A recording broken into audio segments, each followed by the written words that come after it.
Hello, everyone, and welcome to another horrific review. Today I'm taking a look at Speak No Evil, directed by Christian Tafdrup. I hope I pronounced that properly. A Danish family visits a Dutch family they meet on holiday. What's supposed to be an idyllic weekend slowly starts unraveling as the Danes try to stay polite in the face of unpleasantness. This movie was made on a budget of 3.1 million and brought in $631,249 at the box office. Right, I have a news article coming out later on, the usual 6 o'clock ones, talking about the remake, and the director isn't happy, etc. So it only seemed right before I even look at that one with McAvoy, James McAvoy, etc., that I have a look at the original. So I went and found it, and no time like the present, just to basically see what the whole fuss is about and what's happening, etc. And also, why are they remaking a movie that's only been out for 2 years? Like, I know things are ridiculous in terms of movies being made now. Everything's a requel, prequel, reboot, remake, rehash, etc., etc., etc. But they're not even giving a movie 2 years before they remake it now. So I had to have a look. First thing I'll say is this is not like the girl with the dragon tattoo. This, believe it or not, is mainly in English. And the reason to do it is actually very practical. Like I said, we've got a Dutch family, we've got a Danish family, they're in Italy, and basically what they do is they use English as the Babel fish, the common denominator. Everyone learns to speak English. So they use that. And it's actually done really cleverly and believably in this, because when they're speaking within their own groups, they speak their own language and you get subtitles. When they're speaking to each other, they use English. And then you've got some people that don't speak a word of English and that's brought into it. But it's not contrived, it's natural, if that makes sense. So we have Bjorn and Louisa and Annis. They're on holiday. Even from the beginning, we get the idea that they're not happy. The Louisa's very overprotective. Annis is very demanding, spoiled child, indulged a lot, used to just having attention on tap sort of thing, that. But one thing that's really does very well is set you up with the characters so you can understand why things happen the way they do, if that makes sense. It's characterization. Yeah, just there will be spoilers, obviously, because there's bits I need to talk about. I haven't seen the remake yet, and to be honest, after watching this, I've no desire to. I really don't understand why the film got remade. Now, it only brought in over 600 odd grand at the box office, but I looked at it. This is another victim of the film festivals. So it went to the Sundance Film Festival first. It got two premieres in Holland, Norway, I think, and was limited release. So it's another movie that went to the film festival, hoping to get picked up by a big studio. Didn't get much of a release, and it essentially was forgotten about until the said studio got involved, bought the rights, and remade it 2 years later. And that's really the only reason this film would have been forgotten. Another little forgotten gem in the background. This is a proper horror movie. Like, honestly, even if you like a good slow burn and doesn't rely on jump scares, and I think we were talking about this before, it's a feeling of dread and something going wrong. That's what this movie is. We're introduced to the characters. Like I said, Bjorn, Louisa, Honest, are on holiday. They meet Patrick, Karen, and oh god, I forget the wee boy's name now. Abel. Right. So they meet those. It starts off innocently enough, and sure enough, they end up talking to each other as what happens on holidays. You meet people and you become best friends for a week, and usually you forget about each other again, never see it. Um, One, two things. I've only really two criticisms about this movie. One is the music. So they have a horror score that they play throughout the movie when there's no need. So it seems to me that they only had the budget to get one piece of music composed and they just use it throughout. And even from the very beginning, they're playing the dread music and there's nothing happening. There's no reason. And this movie is a slow burner. It just escalates and escalates until the peak. So they were putting in this music which serves no purpose. I don't know how they could have fixed that. You know, could they have had the piece that was composed like escalate itself so they could maybe play the start of it and then let the tension build? I don't know. That's the only bit that takes you out of this movie, to be honest, is the musical score. Apart from that, I really had a fun time watching it. Hey, Chris, man. I needed to watch something because I had to watch a shit movie earlier on that we're going to be talking about on Thursday, Sharknado 6. So I just needed something. I needed a proper horror movie, honestly. And because my brain hurts after that. Oh, God, that was terrible. So yeah, they're in Italy, they're getting along. There's absolutely no indication of any foul play or anything untoward. And things sort of come to a head when oh my God, what did I just say? Louisa and what did I say the wee girls? Oh my God, I've just forgotten the wee girl's name on stream. Honest, flip's sake, it's Agnes, but they pronounce it Honest. She loses her toy rabbit, and it's basically like a comfort blanket, and already you can tell she's about to have a fit. And this is the moment that lets you know who this family is, if that makes sense. Bjorn's about to lose it, as in, what are you doing? And she's like, don't speak to her like that, busy undermining him in front of her daughter. And you can just tell in that moment where all the tension is in this family and that they're not happy. And I think that's the kind of main theme of it. This family's kind of going through the motions of life. Whatever spark was there at the beginning's gone. We'll see them in the hotel. The wee girl sleeps in between them. You know, it's a constant thing. And just that moment of her losing the rabbit, that's it. That's Bjorn's about to flip, but then Louisa puts him in his place. He just clams up straight away. And then he goes trudging up the big hill, which I would be annoyed about when he's got up onto the walkway. I mean, up the steep incline. I'd be annoyed too, having to trudge around. But eventually, find the rabbit. It turns out that they've met Patrick and Karen as the other main couple, and Abel. And then they find out that Abel has something wrong with him, his tongue or something. They're saying his tongue didn't develop and he can't speak properly. And yeah, on the surface, like perfectly natural couple, blah blah blah. Next thing you know, they're this is where they see these two are master manipulators, and that's another thing that's really played well during this because Bjorn comes down, and he's all hot and sweaty, and he's got the rabbit, and Patrick says to him, "Ah, you're the hero." Yeah, he bigs him up subtly. Oh, you're the hero. You want to do it. Not many people would. Fair play to you. And he's all about, his ego's being stroked.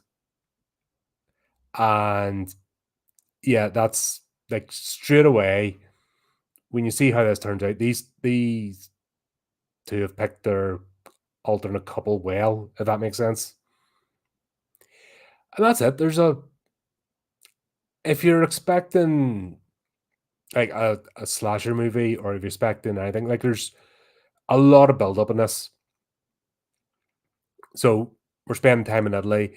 Then we see Patrick. They're at a I don't know how to describe it. It's almost like one of those package holidays.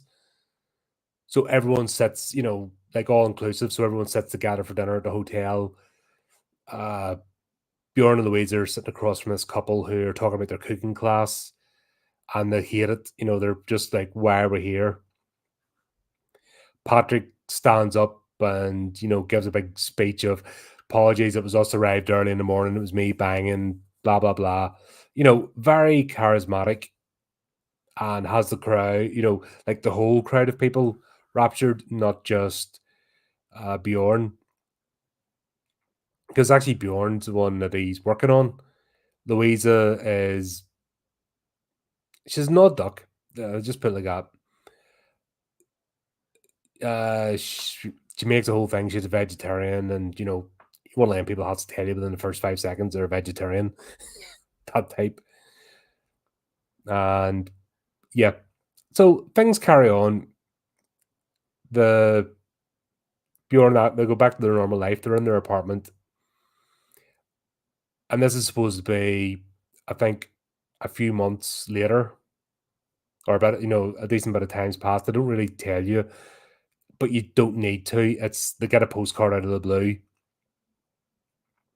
and it's Patrick and Karen basically inviting them for the weekend, which is the whole point of the story. You'll see it in the trailers and stuff, and then that's where obviously the story really takes place. But I do appreciate the fact that they spent this time at the beginning. Like you're talking 15 minutes. Like it's not a lot of time, but within the time of them on holiday, there's no contrivance. You don't feel like the plot's contrived or just trying to push you somewhere. You get an insight into the characters. So you know who Bjorn is, you know who Louisa is, and you know who Honest is. And that's the important thing. You have to understand why these people would do what they do. And like I said, 15 minutes is nothing in a movie. Look at that bloody Crow reboot, 40 minutes and nothing happened. 15 minutes, and then they get the postcard. They decide to do it. In fact, they don't decide to do it straight away. That was another cool thing too. They say, "Oh, that's nice. Maybe we should." And that's what I'm saying about them being a master manipulator, because we don't get the full works, but Patrick has worked in Bjorn. He sort of put him under a spell, if that makes sense. And this is not a happy couple. They're almost living separate lives. They're living together in an apartment, but they may as well be strangers the way, and we'll see that afterwards when they return to their home. They're just going through the practicalities of life. They have people around for dinner, and it's really dry and stale, and there's no laughter. And Bjorn mentions the fact that they got a postcard and they were invited for the weekend, and he wants to go. Louisa doesn't. Louisa's settled in her life, doesn't want to disrupt. They've had their holiday for the year, tick the box. Why on earth would we go off on a spontaneous weekend? That's not how things are done. And that's good to know, because we're seeing these characters. I mean, they're speaking to the other couple to have dinner with. They're saying, yeah, you could go. It's only an 8-hour drive, blah, blah, blah. Don't have to fly, all that kind of stuff. So it happens. So it doesn't just happen straight away, is the point I'm trying to make with this movie. There's build up. There's actually character that go on with their own lives. The decision isn't made easily. It's we know who wants to go, wants to just get away for a weekend, wants to do something out of the ordinary. We know Louisa just wants to carry on with her life. And we know they're both not happy with each other. And we know that they compensate for this by being overprotective and overindulgent to their daughter. The fact that she's probably about 8 or 9, don't think she's quite 10 yet. She's not that old, but she's not a toddler. In fact, she's 8 or 9 years of age and just still sleeps with them, and that's it. And we know it's a regular thing. It becomes apparent later on that with the rabbit was the crux of this movie of how things are going to go, because when Honest doesn't get her way, she starts the mewling and the simpering and basically borderline throwing a fit. But what they've done is they indulge her just in time before she throws the fit. So we'll get all that. Like I said, there's you're not even 20 minutes in the movie, and you have a full read and all the characters involved, except Patrick and Karen and Abel, because Abel we don't know.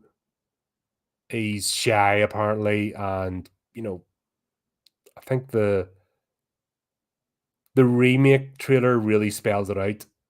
The If you watch the original trailer for this movie, it's quite subtle, but we know he's a major player in this. If that makes sense, young Abel, he's a instrumental character. Flip, I can nearly speak today. So doing these streams so early, I'm not used to doing it. Yeah, so we're getting all that. We know at the back of your head, there's something scratching the back of your head. This is not a good idea. Do you know what I mean? But even when they're having dinner with a couple, like, what's the worst that could happen? Ha ha ha ha! Everyone laugh, and any horror fan knows. Yeah, what's the worst that could happen? Yeah. So they go, and this place is out in the hoolie, it's out in the sticks. Oh, yeah, true. Yeah, it's not a bad musical. Don't get me wrong; it's not a bad musical score. It's just used in the wrong way. They needed two musical scores. They needed one for just the normal tension, just the normal goings on, and then they needed to bring in the tension, but they do it too early. There's another movie that a Canadian one called Spiral, except that one was absolutely horrendous. This isn't as bad, but there's one Cameron and I review called Spiral. It was a Canadian witch one, and the music was overpowering, and it was every other second drama, and nothing was happening, and it just makes you immune. Thankfully, with this, I just picked up on it, but it doesn't take away from the movie because it's not used that often, which is cool. If it was used a lot more, it would really take you out of it. So I'm thankful for that. Where was it? Yeah, so they go for the weekend. They find out that the place is, right in the middle of nowhere. There's a sort of subtle social commentary on technology and how people have become like reliant on it and just, they've almost numbed themselves to the real world.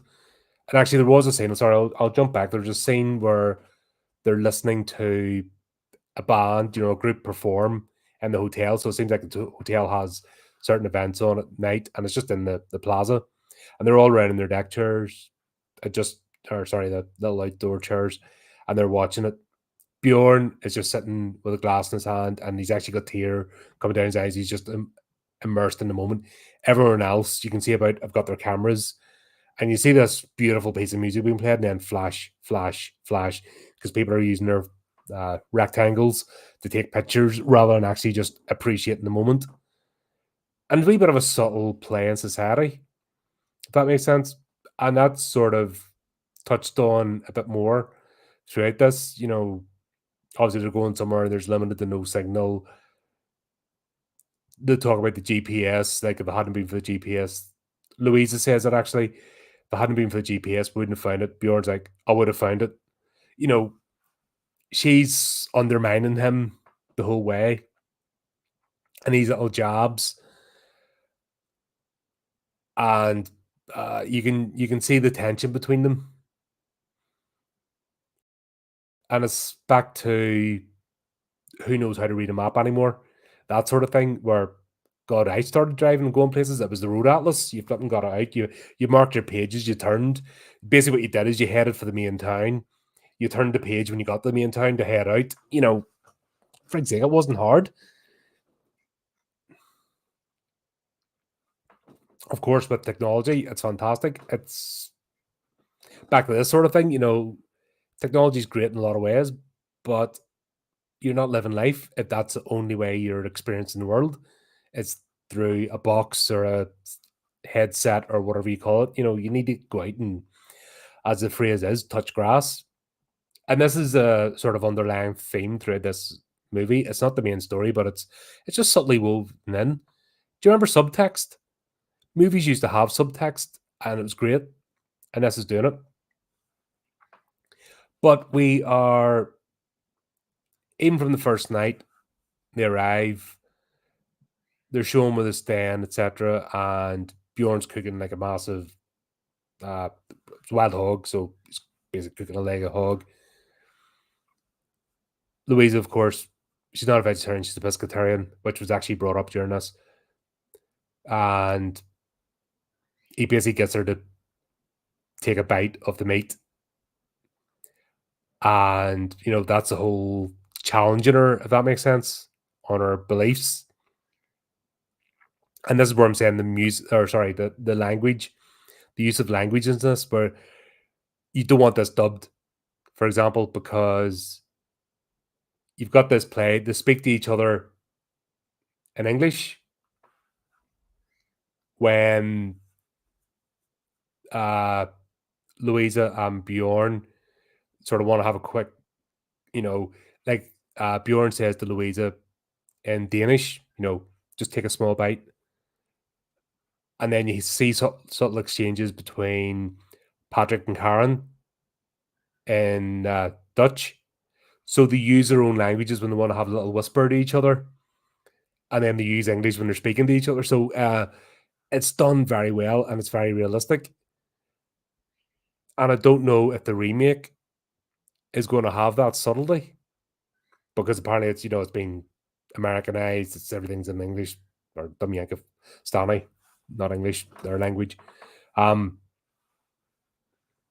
So this whole little interplay that goes on adds the tension, and it's just a clever use of how would the various European countries, various countries of the world, how do people that don't know each other's language speak to each other, and there's usually a third language, and it doesn't just have to be English.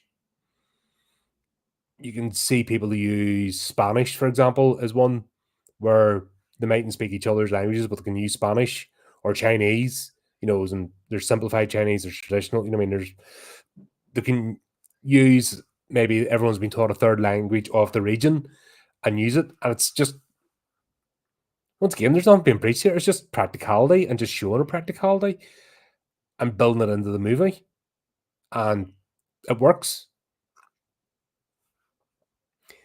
But yeah, this is the start of.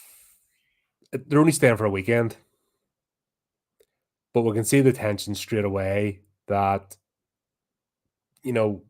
Patrick's going to poke at her. He's won Bjorn over. He knows that, and he's basically poking at Louisa for fun. He's teasing her, if that makes sense, and without being outright hostile, is sort of wearing away at her. So, we'll get all this interplay going on.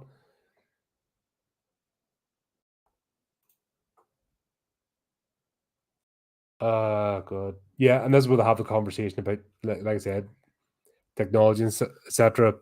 And find it, and then it just highlights the tension between Bjorn and Louisa. That they're almost only married at this point, or they've forgotten why they got married in the first place. But they've fallen into a sort of role, and that comes out as well. And they're dead inside, and they're just. I know Bjorn was looking for some sort of escape. He's looking to be reawakened, if that makes sense. So this is all, and they're playing along. There is, they have a night out, and Bjorn tells them it's a really nice restaurant, and they should try it out, and they're talking about, yeah, it's the next day. They're talking about the cuisine, why doesn't Holland cuisine, Holland cheese and stuff get more recognition, etc. And talking about this really great restaurant. So they take them there, and it's basically a dive bar. It's a grotty. They're the only people in it. It's a bar. It serves snacks, if that makes sense. This is their uh once again, I think it's just part of the game they're playing with them. Then they're just Patrick says the night's on him. Another wee subtle interplay. And so basically they just go and they get trolleyed. Now they've driven there, and it's not just round the corner, like you're talking an hour or two's drive to get to this place. And yeah, they just basically start dancing that. And once again, Patrick and Karen are just in the moment. They're dancing with each other, they're groping, they're kissing each other. There's nobody else in the bar, they're just dancing with the jukebox. Bjorn tries to get Louisa on board, and she's just having none of it, just about tolerating. They're driving back drunk, Patrick's driving back, they're drunk, he puts the music on too loud, and it's just, this is all to wind Louisa up. And it comes to a head, Louisa decides they want to leave and get out of there, and this is where the next sort of stage of the tension and things come to a head, if that makes sense. So yeah, it's all good. It's a slow burner, but there's a lot going on, if that makes sense. And it's all the little interplays of characters. And that's my jam. I just love to see characters being created. Obviously, characters bounce off each other. I'm sick and tired of two bricks on a screen just going, guh, guh. I like the little interplay subtleties here, because we know this is not a happy weekend. We know we're watching a horror movie, so we know it's coming.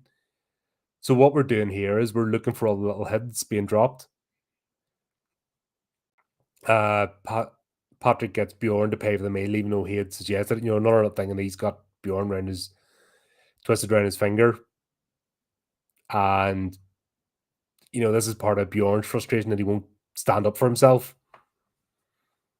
And that's all coming out as well. And then it's obviously Louisa goes for a shower. And Patrick just walks into the bathroom. I don't think they have locks in the bathroom, so he just walks in to go to the bathroom, goes to the toilet, and then walks out again, and she's freaking out. Yeah, and this is where they decide to get a bit of action going on. Louisa finally decides she wants some, and they're going to bed, and this is where Honest is calling out, because she doesn't want to stay in the room with Abel, and she's wanting them with them, but they're getting jiggy, so they don't answer her. So next thing you know, Louisa finds him. She's actually in bed with Patrick and Karen, and you just see Patrick's bare arse sticking out of the covers. How they did this, that must have been, because these are these are child actors. So the way they've set these scenes up, has to be really clever. And there's you can see a lot of camera shots, etc. So you don't actually see Honest in the bed, but you get the hint that she's there. Then you see Louisa reaching over in between them, but you don't see Patrick. So it's very well shot. One thing I'll say about this, the camera work is brilliant. For such a small budget movie, the actual cutscenes and the camera work is fantastic. And you'll see that scene where they use the cutaways and so on, and it's done really well, because obviously you're not going to have a young girl in bed with a naked bloke. That's just not going to, it's not Hollywood. They might do that shit in Hollywood, but in the real world, that's a bit of a no-no. But the use of camera work, old school camera work, not CGI, not green screen, none of that crap, just proper old school. If I point the camera at a certain angle of a cut at a certain time, we can show an entire scene here, even though it's not what's actually happening in reality, because we wouldn't have that with the actors. Brilliant. No, I have not mentioned special effects because there aren't any. Maybe at the very, very end, there's, tiny bit, but there's no special effects in this. So you have to rely on the characters, you have to rely on the tension, and they use the location really well to, bring the tension and the little moments of levity and so on, and where it's coming back again, that the house gets to feel really claustrophobic, and that's just purely camera shots. and angles and lighting. God, this is I don't know. I really don't want to watch this remake. I know I'll probably have to do it for comparison, but I just know already it's going to be less, and that's not even hearing what they've done with it. But there's no way, there's no reason for this to be remade. Like I said, with everything there that you need in a movie, especially this time, this is a drama, horror drama thriller. So they're using everything they can, and I don't think you can do it better. But I suppose we'll see at that point. But yeah, this is the point where Louisa decides that enough's enough. And she wakes Bjorn up and they're leaving. And then the rabbit again. Honest has left the rabbit behind. So they turn around to have to turn around to go and get it because Patrick had planted it in Bjorn's head. Like I said, that scene with the rabbit was very important at the beginning because that's the bit that makes Bjorn turn back because Patrick got in his head. And if you don't get the interplay with the characters, so those first 15 minutes plays up this scene brilliantly because if they hadn't have, you wouldn't have got it. And it's that moment that changes everything. So they're back. There's a bit of tension between them because they left early. Bjorn is trying to explain to Patrick why, but he's no clue himself. He only left because Louisa got him. And he's almost like, honey, why did we do this? And once again, the use of the language, they're speaking to each other in English. Then they revert back to Danish, honey, help me out here. And then Louisa lets off. And then it sort of clears the air a bit, but they've effectively sealed their fate.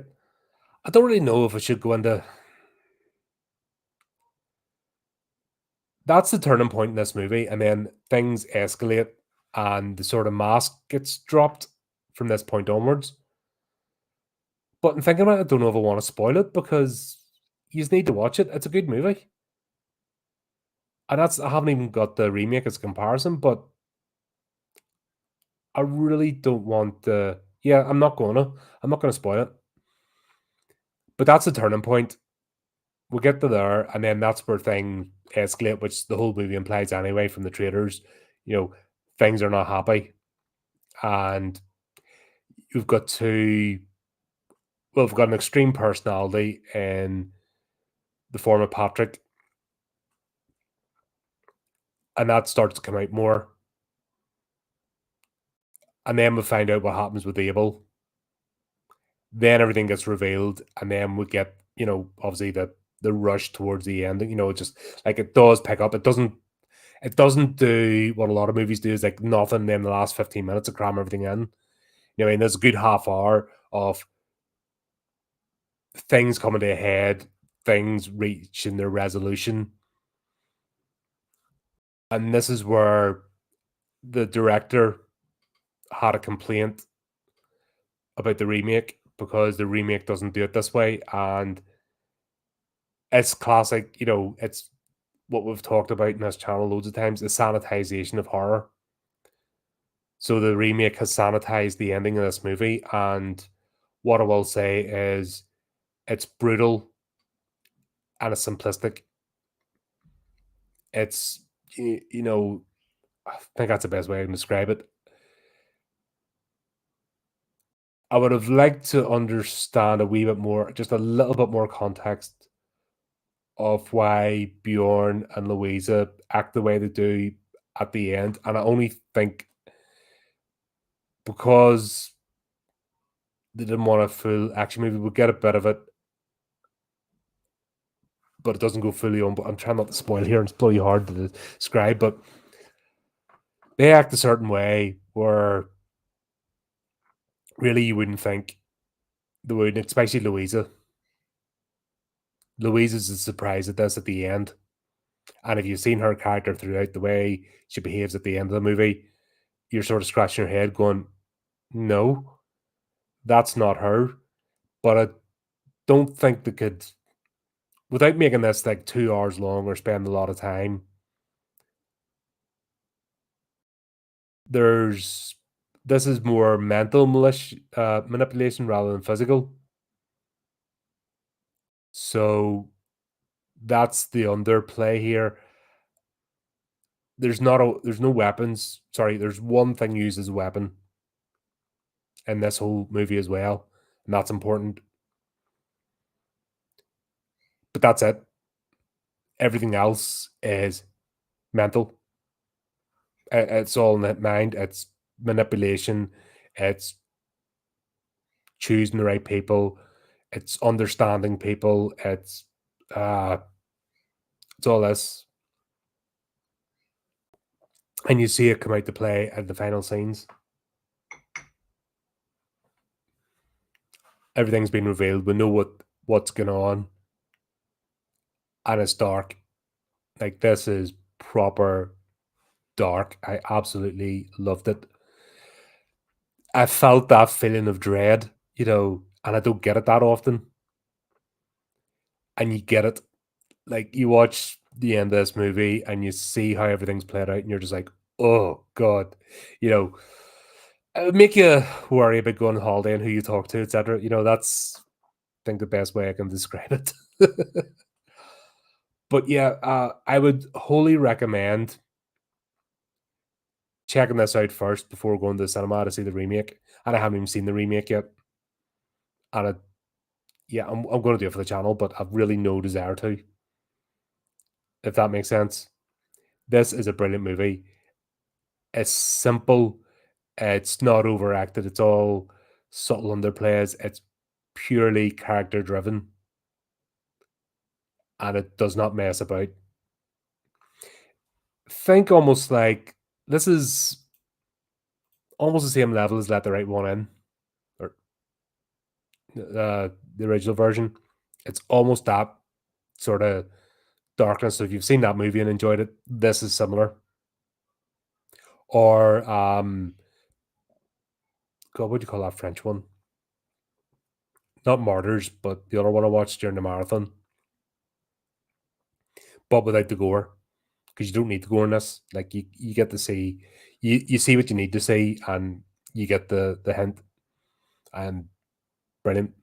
And this is funny enough. Si and I were talking about this on Saturday that we don't see us in horror anymore because of the current trend of just churning out as many movies as possible. Because Hollywood's went up a shitter and they're all on strike and they're dealing with the aftermath and they're just trying to make horror movies the new superhero genre. They've lost what horror actually is, and this is a reminder. And I can understand why Christian Tafdrup, is it Tafdrup? Anyway, Paul, if you're watching this, would you help me with pronunciations, please? Sorry for insulting you. If you know Paul Holland, who I've had on a couple of times, he's Danish. I can understand why he was annoyed. I get it. And I haven't seen the remake yet, but if they haven't done it the same way, and if they haven't shown the movie the respect that it deserves, I can understand why. But there you go. There's that. I had to do it. I had to check out this one first before even getting near that other one. I have a news article coming out. Yeah, just over an hour's time. 6 o'clock it'll drop. So it's talking about this and the director, and there's spoilers in that, by the way. So you'll get to a certain point, and it'll actually spoil what it's about. So if you don't want to have the movies spoiled, don't read the horrific news article yet. But if you're not bothered, it's all laid out in that. So there you go. There's that. Uh Thanks everyone for turning up in chat. Thanks for watching, and until next time, keep up to date with the channel, do the type of things, and remember to keep it creepy, keep it horrific.